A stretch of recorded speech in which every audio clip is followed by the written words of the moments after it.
4 دعاؤں کے حوالے سے حضور علیہ الصلوۃ والسلام بھی اللہ تعالیٰ سے 4 دعائیں فرمایا کرتے تھے۔ اربعن من اوتیہن فقد اوتی خیر دنیا والآخرہ، 4 نعمتیں جس کو ملیں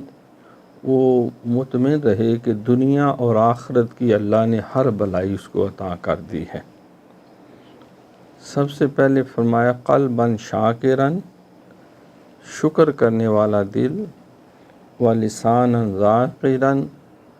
ذکر کرنے والی زبان، وبدناً علی البلاء صابراً، اور ایسا جسم جو دکھ و تکلیف آنے پر صبر کرے، وزوجۃ لا تبغی لنفسها حوبا لنفسها ومالہ، ایسی شریک حیات جو اپنے شوہر کی عزت کی اور اس کے مال کی محافظت کرنے والی ہو۔